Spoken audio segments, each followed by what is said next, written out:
Tampazzle. It's a tampon with a little razzle dazzle. Join us tonight as we dive deep into focus groups. You don't want to miss it. We always have a great time. Our goal is simple: to help you achieve the dream and vision you first had when you thought about starting a business. We're here to make growing your business less complicated. There are building blocks to build a sustainable business. We promise to seek them out and address them all. The Better Your Business Show starts now.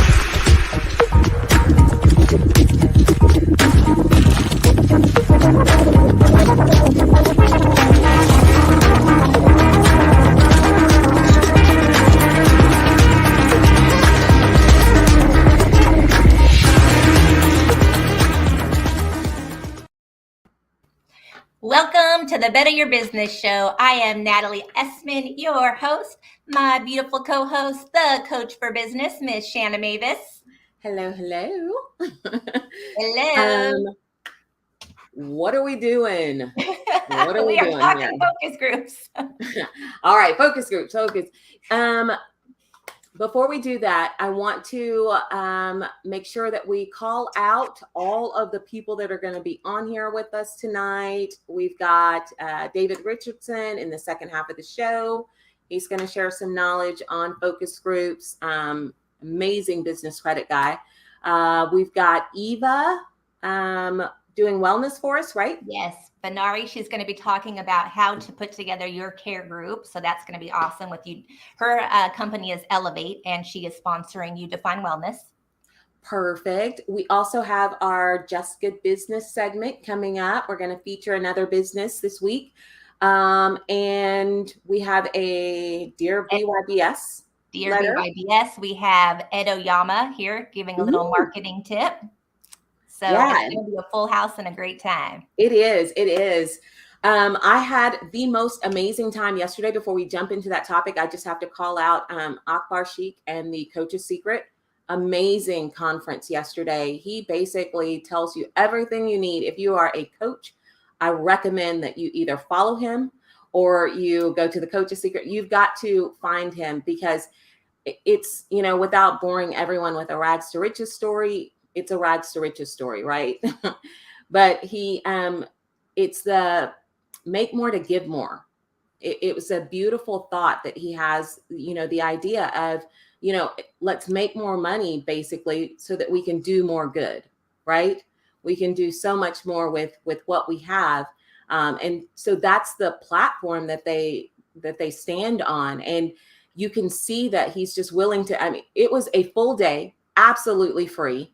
They fed us lunch and they just gave us knowledge from, 10 p.m. until 10 a.m. until 7 p.m. It was just an absolutely phenomenal time. I cannot speak highly enough about that. But yeah, I came back fired up, ready to go. Someone challenged me yesterday. They were just like, you can't be a coach unless you, I shouldn't say it like that.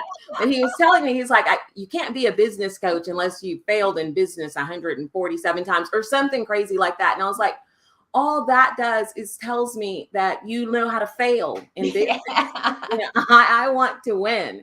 So I'm going to use every resource that I have available. I don't have to fail. We do not believe that, and we were arguing, me and this guy, in a friendly way, but I was just like, we don't believe failure is required. I was like, me and Carlton, he was there with me. And I was like, we don't believe that. So, I'm just debunking that right now. And I'm ignoring everything else that you have to say at this point. But no, he actually brought up some good points, but it was amazing. It really was. I cannot wait for him to do another one in this area or in any area. Yes, that is correct. We do not have to fail. I love whoever's co-signing me. All right, but let's talk about focus groups, Natalie. Yes, focus groups. I love this topic. It's so important. And, I guess when I got into business, the focus group stuff was already done for the industry that I was in. So I didn't have to do any of that work. So it wasn't until actually it came about the second show of season 1 when we had Paulette on the show that she really helped me to start, I guess, planted the seed for focus groups and why they're important. And so now I can't even imagine people not having a focus group. But it was really interesting when, I was Googling it and reading information on it, because it's very different rules of thumb, right? Markets are changing, people are changing. Your focus group doesn't have to be that big of a deal. And then some people are like, hey, know your audience, know your consumer, know your product, have the focus group. Personally, I like the latter, but we are entrepreneurs, so we do have to be fluid at the same time, right? But the bottom line is that focus group really gives us clarity, and target, I think, is most important. Absolutely. Let's jump into the Pillar Talk segment. We found this amazing video from Jotform. It's part of their blog series. So they explain in really a very short and simple way what a focus group is.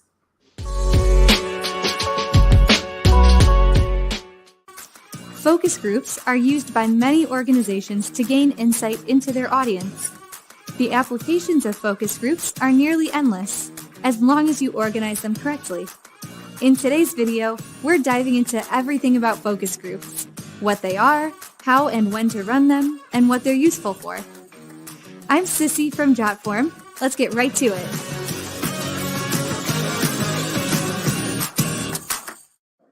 Focus groups can be used for any and everything. Corporations use them to study and sell anything from toys to hit movies, and political parties use them to perfect their campaign messaging. Focus groups are even used by law firms to predict a jury's response to certain arguments.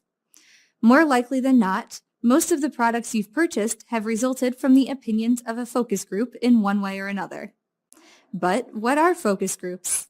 Focus groups are a fundamental component of market research and can be described as small group discussions, often led by a trained leader. Many organizations use them to gather opinions on a specific topic to provide insight for their future decisions.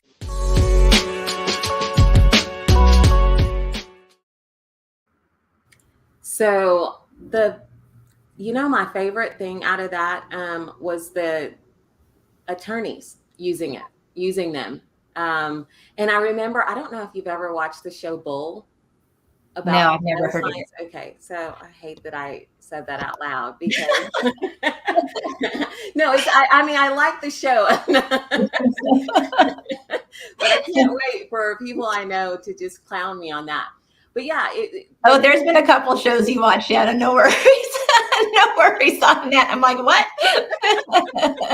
They talk about trial signs, but they do exactly that. They bring, a mirror jury in, and that way they can ask them the questions. They can try out the arguments. They can see how this responds, or how the mirror jury responds to the questions, the answers, the scenario. They understand, and so it's a more calculated risk. And it's the same thing in business, right? So we bring together these people that look like the people that are the peers in this case, right? They look like who we want to talk to, and we test everything out.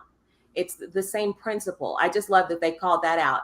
And in that video, if you get a chance to watch that Jotform blog, they also talk about being used by political agents, political campaigns to test and see, the messaging.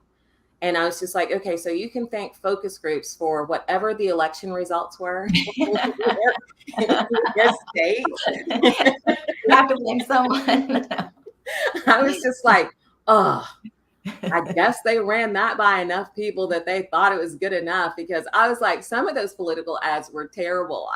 Terrible. There was one here. I remember when I heard it, I was just like, did they run that by anyone? Because they basically said, if you think things are bad now, they'll be worse with this guy.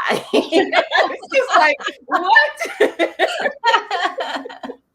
That was my favorite. And I was like, I don't think they double check, did anyone? But it's just like, no, it was approved. So it was nuts. But yeah, you can use focus groups for so many different things, but I recommend that you do it before you launch anything.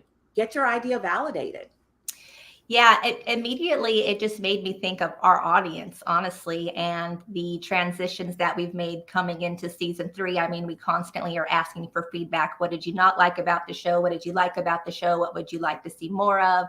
And so that's what I thought of. We didn't necessarily ask them to all give us feedback, and we're definitely not going to wear some of the feedback that some people give us, right?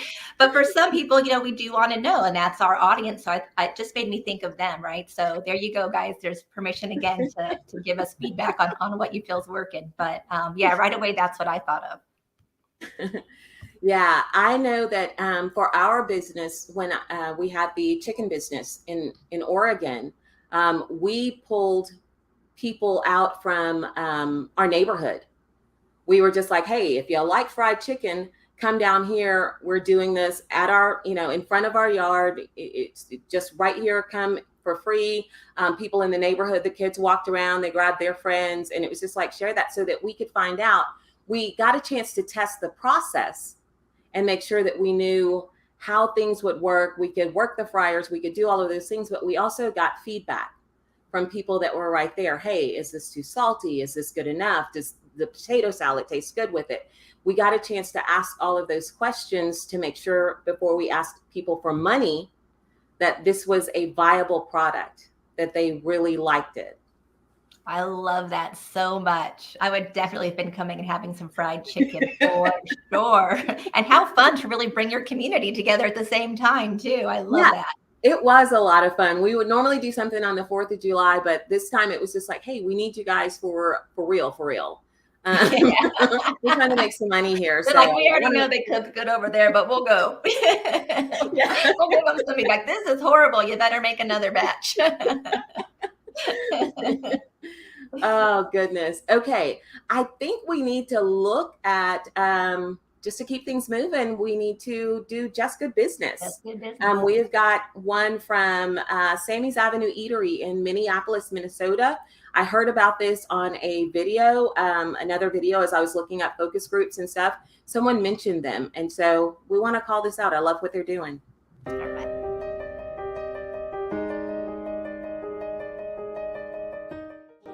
The Sammy's Avenue Eatery located on West Broadway in Emerson. In terms of what we're about, we're a restaurant that provides healthy alternative food with hot sandwiches, cold sandwiches, salads, and our original daily soups. We also have amazing desserts in addition to mouth-watering smoothies, and we also do coffee specialty drinks as well.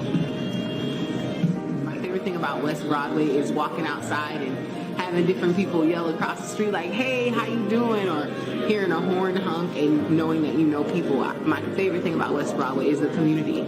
Oh, and the bubbles, because Juxta does blow bubbles. My journey in partnership with this space is just to continue the community feel that this place offers. Although people love our food, people also love this space, and they love the way that they feel. And what we've come to know is this space, it's healing. You can edit this, right? Yeah. So it offers healing in sometimes community where people are traumatized or they're hurting. It's a place where you can come in and hear some good music and just and feel like people care about you, and you can get a good meal in addition to that. Sammy's Avenue Eatery is more than just a place for food. It's a place for community, for conversation, for good deeds, good times, and of course, good eats. One visit and you'll know it's all good at Sammy's Avenue Eatery. Well, Sammy's, we believe it's just good business.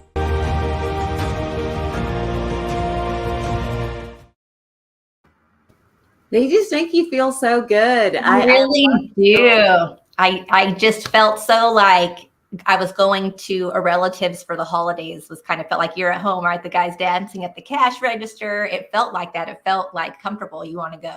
Yeah. I was digging that when he was dancing. I was like, Natalie's gonna love this. Yeah, she nailed it. That's awesome.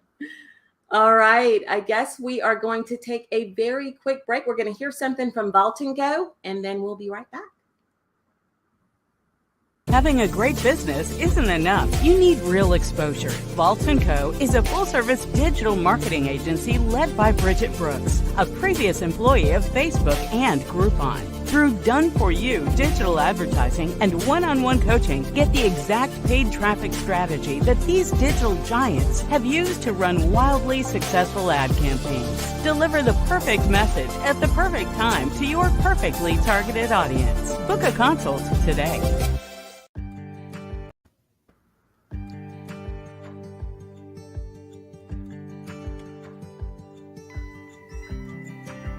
Dear Betty, Your Business Show. I started a jewelry business a few years ago. I tried selling online, but found there's a lot of competition. I found a local consignment shop and plan on taking some of my bracelets to one of her new stores. She said we would decide on a price together and split the revenue. Is this a good idea? Sincerely, Jana the Jewelry. Awesome. So what do you think? Is it a good idea? Okay, so it was to split the revenue. Uh-huh. Not the profits, but the revenue, it looks like. So how is that number? How are they coming up with that number? So they are sitting together, and I actually know this person. So they sit together and they decide on a price. And then whatever that, so if they decide $20 for a bracelet, they each get 10. I don't love that. Why don't you love it?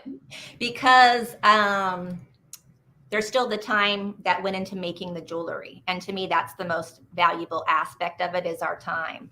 So I think that, yes, that's awesome that you'll have a place to put your jewelry. So I would either say a smaller percentage or even pay space rent, like pay for your little spot in the store. I think that would make more money. I don't think that you should give away 50% when you're doing all the work. To me, that seems like a lot. I mean, because the other person, they're just leaving it there, right? It's just sitting there. Yeah.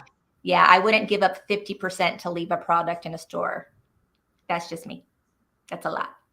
Yeah, I'm curious what anyone out there listening has to say about this. So basically, jewelry store or jewelry designer has bracelets, wants to work with a consignment shop, and they are going to decide on a price together and split the revenue. So do you think that's a good idea? Yes or no? Why or why not? We would love to hear from you. For me, it depends, right? It depends on what did it cost you? Like you're saying, there are costs that are factored into that. But if you're selling this jewelry for $10 online, or you were trying to sell this jewelry for $10 online, well, whatever your cost was, let's say it cost you $5. So you're going to make $5. Well, are you really, how much will you lose in that case? If you end up getting, 10, you're breaking even in that point. In my mind, and I may be oversimplifying it, right? But if it costs you a lot more than that, then yeah, it doesn't make sense. You're going to take a loss, and you shouldn't necessarily do that. Or if she wants to sell it for lower than what you're trying to sell it for. But, it also, how much, what's that area like? How much does jewelry go for? Because she may be able to command a price of $35 or $45, and people walking in will get a chance to see it, touch it, feel it, where you're going to struggle online trying to break through all of the noise. So it may be beneficial to do that. It really, I agree with you, looking at what are your costs? How much does it cost you? Is this going to work out for you in the long run? But again, without all of the details. Well, did you see Joanna Johnston posted 50% is common in that business, and some shop owners want 60%. That just, wow. I'm a little shocked by that, to be honest. But I mean, I guess that is true, Shanna, to think about, all the stuff, paying for shipping, although shipping's probably not very much, but there is a lot. Because I'm even thinking, okay, well, if I set up once a week at like a farmer's market type of deal, how much am I paying for that space? It might end up being 50% of what I would pay to be in a store. And I don't have to tear down, set up, do all that stuff too. So I guess maybe the other thing to consider is being diversified, making sure you're diversified, not putting all your eggs in one basket if you are going to do consignment. Carlton Hoskins says data should dictate the answer. Yeah. And we'll, so Jane of the Jewelry, we will have more information for you as people keep giving us their information, we're going to share that with you. But we appreciate the question. You guys, if you have questions out there, please let us know. You can go to pillar5.com and find the Better Your Business Show page. Contact us there. You can find us on Facebook. Natalie's got a page for us there. Instagram. You can reach out to Natalie or myself. If you have questions, we would love to feature them on the show and crowdsource some wisdom. You're not alone in this. If it's something you're uncomfortable asking in the chat, and don't worry, Shannon will give you a really cool name. I'll do my best.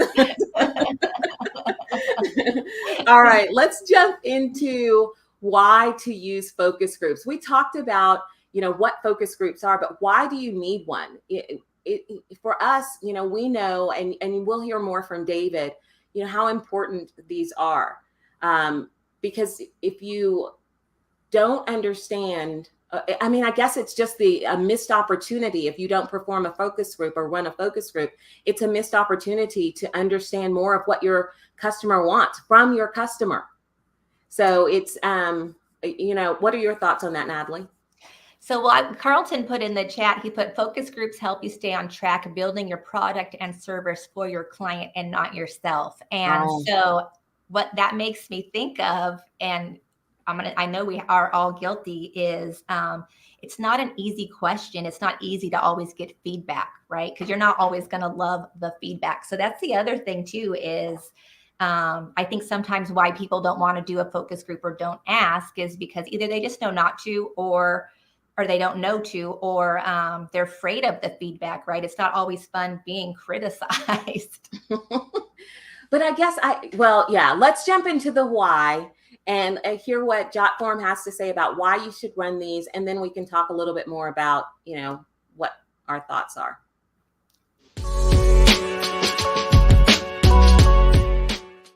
Focus groups are structured and specifically directed to ensure everyone's opinions are heard. They differ from gatherings like community meetings, as they often discuss a specific focus topic, are led by a trained facilitator who moves the discussion forward, and they are often composed of carefully selected participants who are encouraged to share their thoughts freely. With that in mind, why might you use a focus group? Focus groups are a way to get information from consumers without relying on surveys or interviews. Focus group participants have the ability to interact with each other and can influence each other's decisions throughout the discussion. And focus groups tend to be more advantageous than alternatives like quantitative surveys because focus groups are more flexible, allow decision makers to talk to customers directly, and focus groups provide unique insight into a customer's perception of a brand, product, or service. Learning what a person feels and thinks about your topic promotes more depth and variety than the typical assessment survey. The qualitative research conducted in a focus group can add valuable insight into existing data.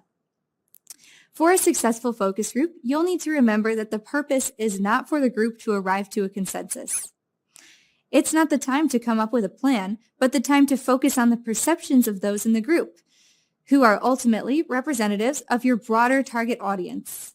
So, pay attention to whatever it is that they have to say about your product or service.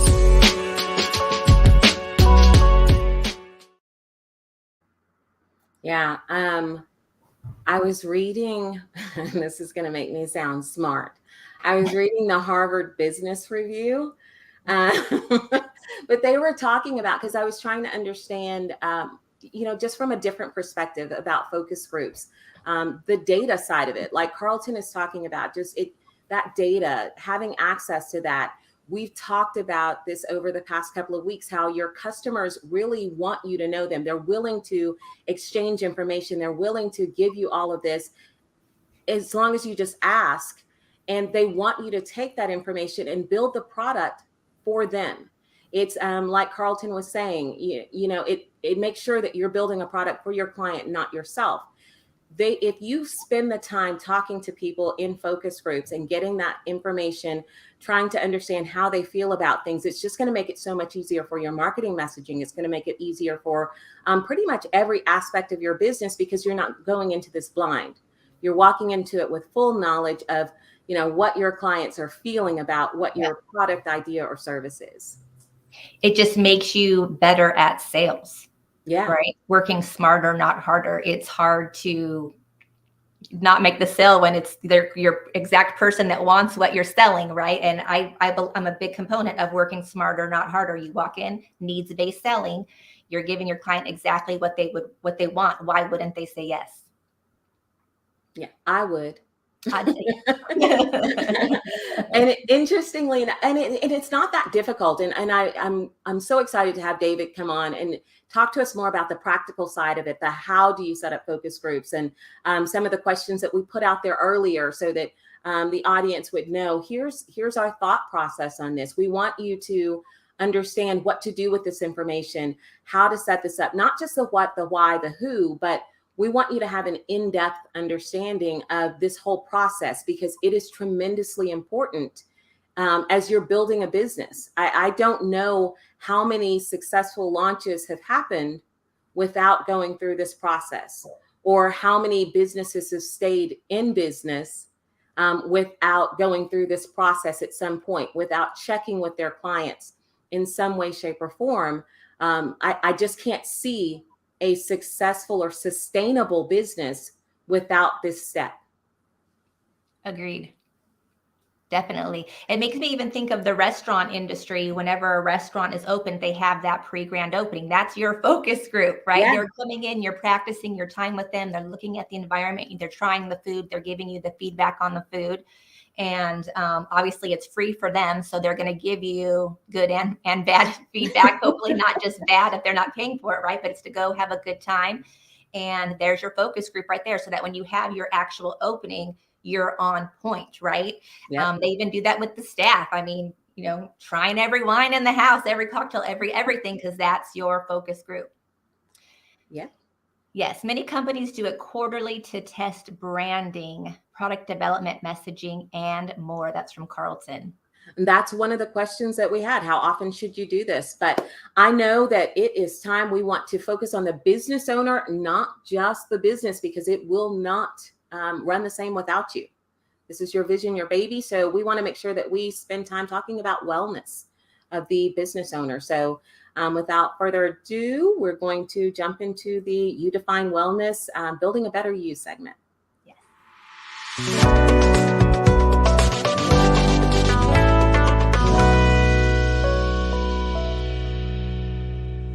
Today, we're going to talk about some tools and tricks that you can use to create your own personal advisory health team.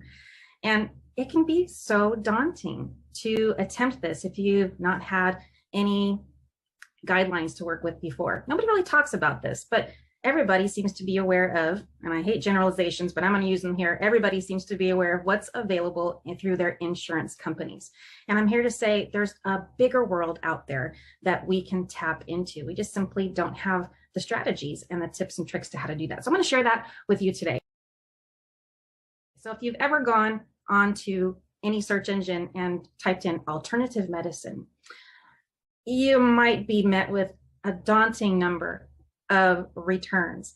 And it's so vast that it can leave you immobilized. What do I do first? Who do I talk to? How do I go about this? Who's covered under insurance? First rule is probably nobody.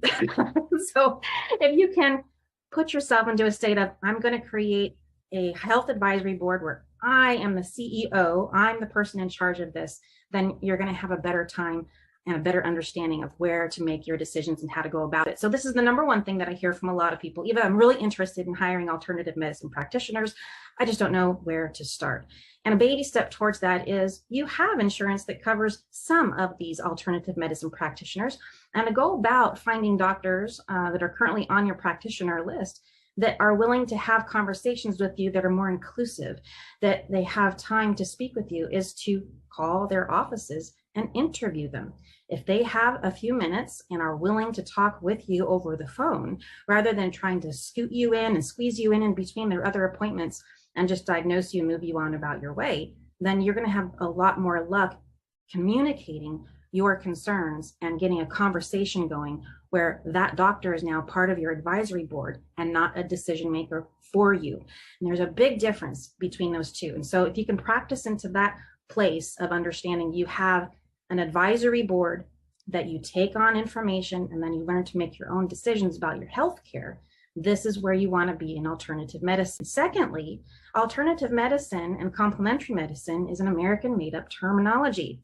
Those two things are only here.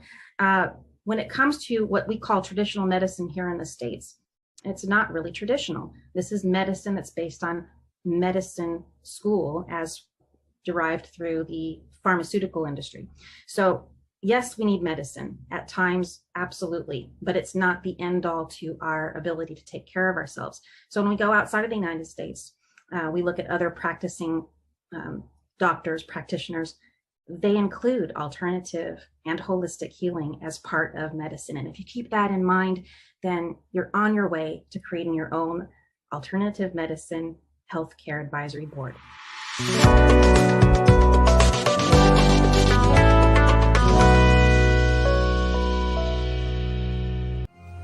As an entrepreneur, you have a vision of business that will change your life and the lives of others. Pillar 5 helps you set realistic goals and expectations.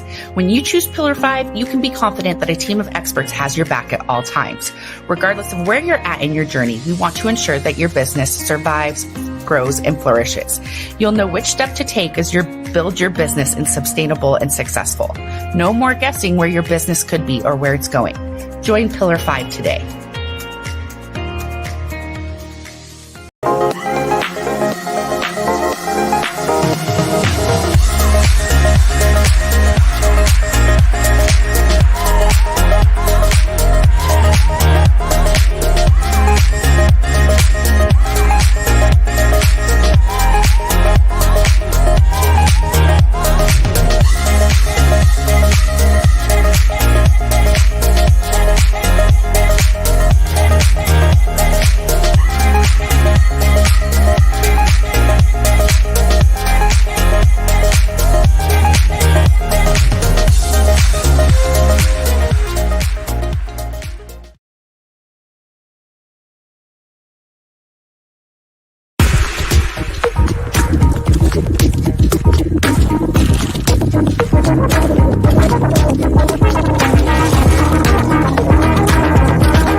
All right, everybody, welcome back to the Better Your Business Show. We have had an awesome first half of this show talking about what a focus group is, why you should have one. And now Shanna is going to be taking us through who should we have in our focus groups. So Miss Shanna Mavis, everyone. Thank you. Yeah. All right. So basically, who should be in your focus group? People who look like your client avatar. You know, we talked about buyer persona a few weeks ago and the importance of getting an in-depth understanding of who your product or service is for, because it's going to help with your marketing messaging and your product development. With that information in mind, you can pull together a focus group of, at the very least, we recommend 10 people who fit this persona. So let's say you have a jewelry line like Jane of the Jewelry, you know, our dear BYBS person. You figured out that one of your target buyers is female between the ages of 25 and 34. She's engaged or in a relationship. Her income level is low to moderate, right? She loves jewelry. She loves to support small businesses. She frequents the farmer's market and she works out. Let's call her Sarah. So you know all about Sarah. You know a lot about her, but you don't know how she feels about your jewelry line. If you gather a group of, again, at the very least 10 Sarahs, you have this organized and run well and you organize this and run it well. By the end of it, you're going to know exactly what Sarah wants in a piece of jewelry. You're going to know how much she's going to pay. You're going to know what she thinks about the jewelry that you currently have, or if you have designs, you're going to know if she likes them, what she feels like needs to change, any tweaks that you need to make. You'll need to know if you have to start all over. And you'll know this because you took the time to ask her. You sat in a room with Sarah and she told you what would make her buy your jewelry. So some of the things that you want to consider in this are the larger the group, the more accurate the results, but the more difficult the facilitation is going to be. So you can also consider getting a professional moderator. If, like Natalie said, you don't want to hear what people have to say, and sometimes it's not that it's not good for you to hear that until it's time, but consider getting a moderator so that people feel free to be honest. Get people you don't know if possible. Also, if you've already started, think about getting your existing customers into a focus group. If you've already launched, ask them to participate. Also, you need to consider location. Should this be online? Can it be in person? Things like this can make a difference in the results.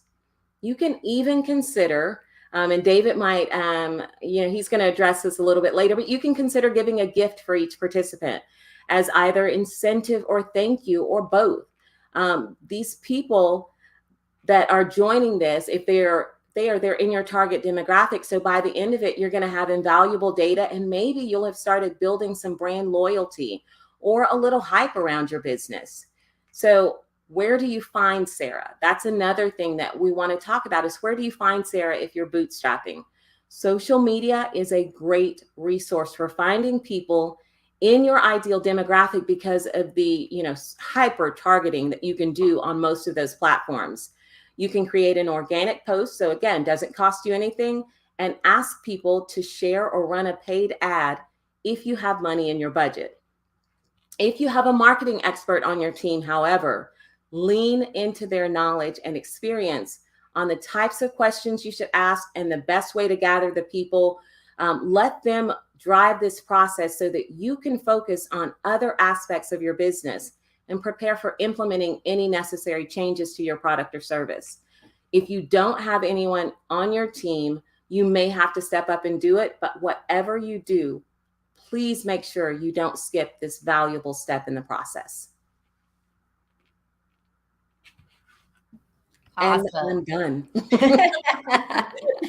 Great tips, Shanna. I love those. And if you guys don't know, Shanna's passion is helping businesses go from seed to start up, right? Mm-hmm. So she's one of the people that's dealing a lot with, that feedback, right? And helping you course correct in your business. So again, I just want to remind everyone of that, because that's why we're here, right? You can pick our brains for free, get this information for free right here from us. So don't forget to reach out to Shanna if you have any of those questions.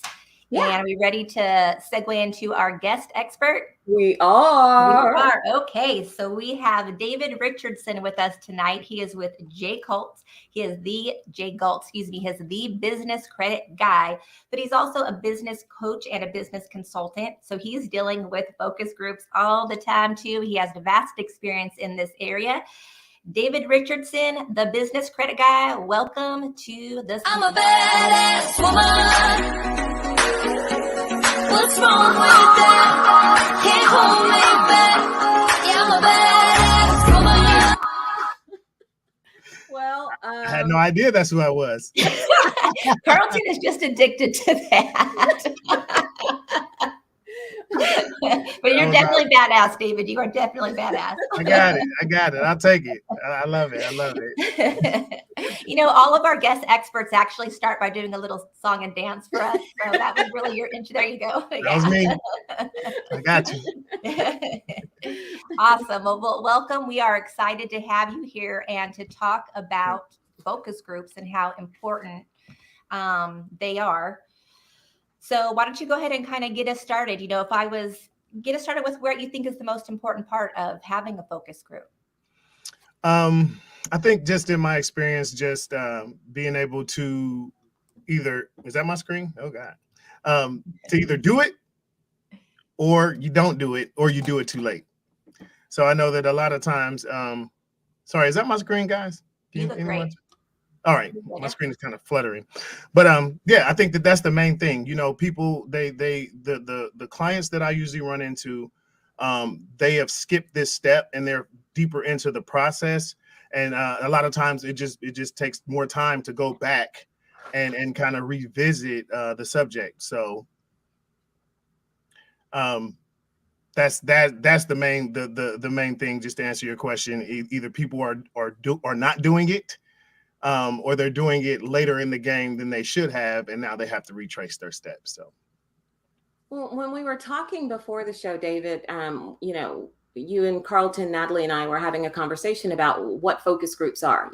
Carlton asked me that question, and we wanted to make sure that there's a distinction between focus groups and beta testing, that it's not the same thing. But you mentioned that it's a part of market research. Yes. And so we're wanting to make sure, as our audience knows, Pillar 5 walks you step by step through building a sustainable business. This is one of those steps that we're saying take early on. We're saying before you launch your product, before you do anything, validate this idea. Validate the idea you have to make sure that people want this, right? Yep. Are you finding that's, how have you gotten to that point or reached someone before they launch to walk through this part with them? Yes. So a lot of times what I find is that the creative process happens all in here, right? So I got a lady, she's my sauce lady. It's the first sauce lady that I have as a client. And I had to question her. I said, well, what makes you think that your sauce is like the sauce, right? Because everyone thinks their sauce is, this is the best chicken, or, that creative space, which I love that energy. That's what makes me do what I do, right? But it is a big difference between creating a product and having a brand that's actually a business that is actually selling that product. So what we tend to go into, and what I find is that business owners will go into it very adamant about getting the customer what they want them to have. And it's actually the reverse of what needs to happen. I need to find what the customer wants from me. So when you go into it and really think about just changing the perspective and thinking, okay, I am a fly on the wall. That's what the focus group is really supposed to be, right? It's open dialect. It's kind of guided. You can do it a lot of different ways. But for me to do a focus group on something that I feel I'm trying to test to see if it's a viable product, I want to be the fly on the wall, because I don't only want to see the person's response who's getting the question asked. I want to see the people in the room who are waiting on that person to respond. Because when you get those groups together, it's just like birds of a feather flock together, right? Some people don't have strong opinions. And when you don't have a strong opinion, you're going to go with the majority. And that's what you want to kind of look at and see. And that's data as well, right? Yeah. How many people are just saying like, oh, well, everyone loves chicken and waffles, so I think I should too. Yeah, let me get that, right? So you have to think about the average consumer. And where do you find the average mind of a consumer? In the mirror, yourself, would you buy this from you? So I think that's super important to make sure that fly on the wall mentality is really where you're trying to focus on, where you're getting that information to come from. Yeah, I agree. I feel like there are a lot of business owners, and I remember having a conversation with one where we were talking about the app that he was developing, and he was just like, well, I really want them to, do this, or I want them to have this experience, and, this is why I have that in there. And I was like, okay, well, and that's fine if you're building it for you, and if you're the only one that you expect to use it. But if you're wanting other people to use it, then my recommendation is that we ask those people. Yeah, it only makes sense, right? And that's the difference in a selling and serving mentality. I think that when people do get into entrepreneurship, they equate it with their paycheck. So if I want to sell, the next best hot sauce, right? And I make X amount of dollars on my normal job, I am trying to immediately replace my income. So it's a lot of steps in between before you can even get to that bottom revenue dollar, that I think that business owners they don't see that part. So getting a team, having people that you pull alongside. Hey, I know a little bit about marketing, but you're great at it. Let's partner together, right? And now you can guide me that way. So I think that the average business owner that I talk to, they are just so adamant about just holding on to, this is my business and I have to do everything. And that is exactly why they fall by the wayside, and they never really get too far being solopreneurs like that. Yeah, it's rough. David, you're speaking our language here. I love it. So what is the easiest way to create a focus group? I would always start local. So no matter what business, even if you have a digital product, it's always good to see, because so in Ohio, right, if you've ever heard of the word Ohio, which is where I'm from, you know about the Ohio State Buckeyes, right? So it's a certain mentality. I lived in Texas for a while. They have a certain mentality. It's a certain way that Texans kind of carry themselves, right? So I think that if you have a product coming from your area, especially if it's something that you're going to look into doing brick and mortar, it's super important to just pull those area codes around you and get that group from some of the people that you know. Now, I will say your focus group doesn't have to be just one big group. You can have a certain section of local. You can have people that are friends, right? The people that don't spend money with you because they're your friend and they want things for free. Yeah, those people too, right? And then you want complete strangers that are just completely, they don't even like hot sauce, right? Or you know, what is the difference in hot sauce and ketchup? So you want a couple of different groups, right? And just to answer another question that's coming forward, and do it as often as you need. If you need to revamp, because here's the thing, most business structures are by the quarter. So every 6 months, it may be a little too long. It may be a little too late, right? It's the same mentality as, you know, looking at your business on a month-to-month basis. Do you look at your business at the beginning of the month and that's it? Or do you check where you are, where do you stand at the end of the month? It probably would make more sense to do it somewhere around the middle so you can make a change and pivot.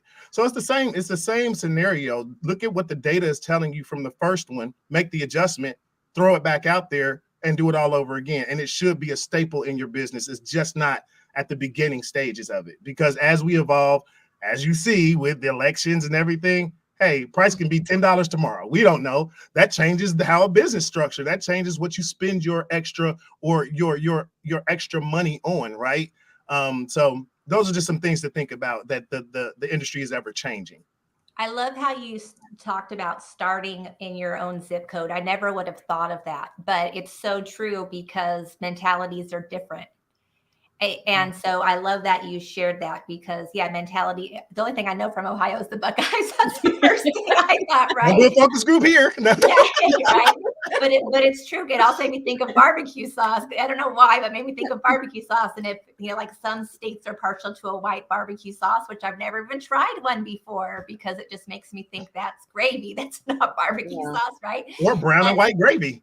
Oh, yeah. So, I mean, I love that, because really that's if you're brick and mortar, those are your starting consumers. You should want to know what your community likes. And it again goes back to Shanna's fried chicken. That was her community that was showing up telling her, yes, Shanna, we love your chicken.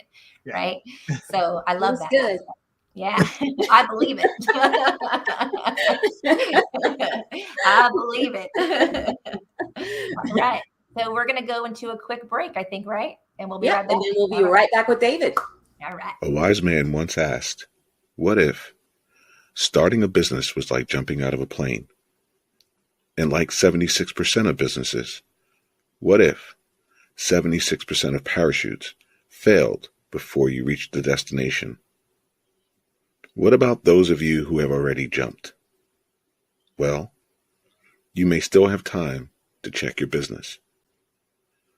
Pillar5.com, where businesses get it right. All right. I love that. Where That was businesses get it right. All right. We are back with David Richardson with Jay Galt.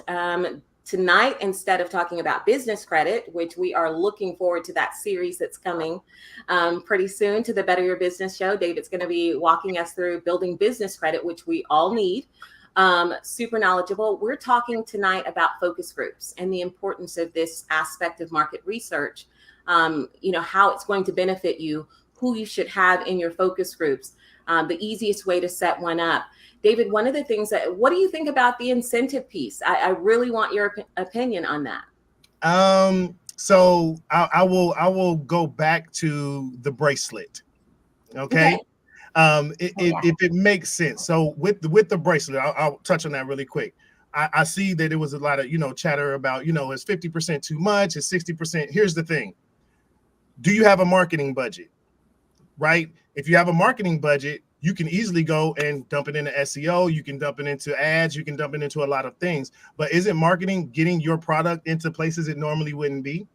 So for me, if I just added that particular, and just it was said on the call also, just make sure that's not the duck you have, right? I wouldn't put all of my ducks right there, but I would use it as a tool. And the same thing goes for the focus group. And should it be incentivized? If you are giving a free gift for the focus group, it's a gift. But if you're saying, hey, get a free t-shirt if you do a survey, that's a sale. That is a transaction, right? So I think it's the way that you put it together. You do want to compensate people for their time. That could be dinner. That could be, a discount. You can do it in a lot of different ways. But I know in the review space, right? Just working for corporate America, and reviews are a huge part of marketing, right? What are people saying about my business? Hear it from the customer's mouth. But if you incentivize that and you give them something, it's actually illegal, right? So you can't pay for reviews, but right. You can say, hey, it's a way to go about it. So and then, some focus groups are there for a very long time. That could be a 2-hour sitting where so you want to make sure that you take care of people in the right way. So I can't say one is better or one is right or one is wrong. But I would say that there are free ways to get the data that you need. You can do market research in other ways that are free, like your Survey Monkey, or just hitting the streets with a microphone, or being that fly on the wall and having someone that represents the company that doesn't have bias, so that they don't have to see you holding the microphone and grimace when they say, oh, no, that sucks. It's a horrible idea, right? Because it's our business. It's our baby. So maybe getting another person that represents to hit the streets, little microphone. People love to tell you their opinion, so it's not hard to really get it. It's just, where do you go to get it? So I would say it's a little bit of both. That would be my answer on that one. You know what that made me think of? Sorry, the reason I bring it up is because I didn't realize that's what it was until this moment when you answered the question, David. But I always have these things coming up on my Facebook saying, are you between 18 and 25? We'll give you $36 to come do this for the next 2 hours. And I'm always pitching my kids, right? Get on the Zoom for 2 hours. And now I'm realizing those are paid focus groups. That's exactly what they are. And I never realized that. So, hey, people, side hustle, right? Wait for the TikTok spot, Natalie. Yeah. Sorry, get ahead. But so thanks for that, David. I didn't even realize that's what that was. Yep. Awesome. Thank you so much for joining us. You have been a ton of fun and brought some great information to us. So everybody, you can find him on all social media channels. He's on LinkedIn, has an awesome page on there. You can hear more about his business with J. Galt Finance as well. And David, thank you so much for joining us. Thank you. Thank you for having me. I appreciate it. He is amazing. I absolutely loved every conversation I've had with him. And I'm excited for everyone to learn about the business credit piece, because in just that conversation I had, there was so much information, and he's going to break that down for us in a series. So amazing. We have a quick little bit from it's Ed, right? Ed Oyama, marketing tip, and it actually is going to segue into what David talked about, is what's funny. Perfect.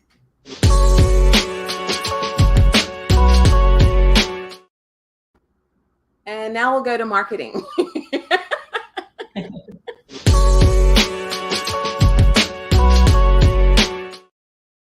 Carlton, are you stroking out back there? Almost all of us choose to skip ads when we can. So how do you make people click on them? Easy. You give them a free PDF, a free guide, a free course, and that's how you turn from an unwelcome pest to a welcome guest, and you get their email and their name. That's short and sweet. Short and sweet. Ed says, give them something free. Give them something free. Free 99. Free 99. All right. And that diversification, right? For Miss Natalie Essman. She's going to talk to us about life insurance tonight, right? We're going to talk a little bit about insurance. Yes. So November is long-term care month. So I decided to dedicate this month to insurance. You guys know I love, love, love insurance. It's something that I feel is just so misunderstood. I just feel like it's something we can't talk about enough. So I want to talk to you guys. What is long-term care? What are living benefits, and what is disability? If you're on here right now and you go to Wikipedia, I want you to look at what are the definitions for that. And just because we don't have a lot of time, I'm going to just read them for you real fast. But if you look at all three of the definitions, they are almost the exact same thing. They are almost the exact same thing, right? Really what changes is the situation in which you need them, right? So long-term care, what is a long-term care policy? It's a standalone policy. If you can't do 2 out of 6 of your activities of daily living, you need long-term care. What are living benefits? By definition, if you can't do 2 out of 6 of the daily living, you can use that benefits. What is disability? If you're disabled, then you need income benefits. You can't do 2 out of these things. You need this benefit. So it's all pretty much the same thing. It's the circumstance in which you get them.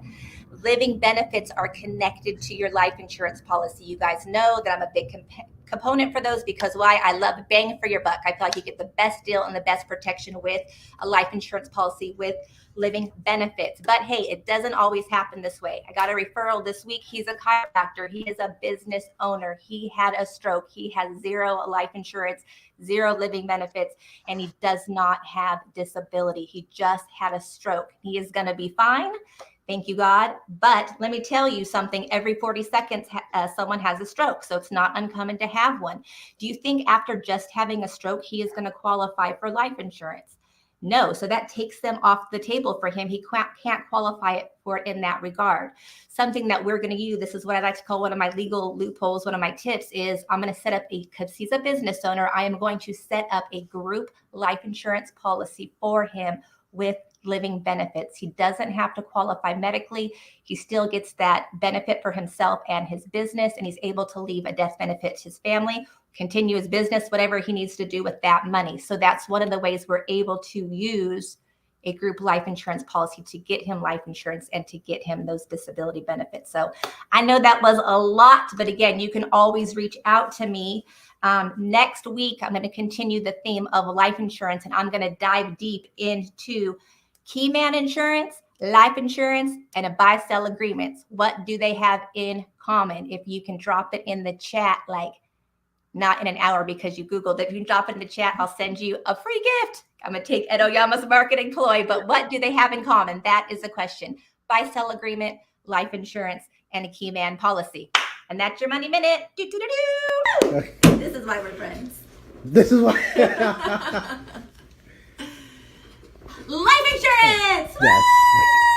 Woo! I love life insurance! That should be its own clip right there. I think so. Right? Yes!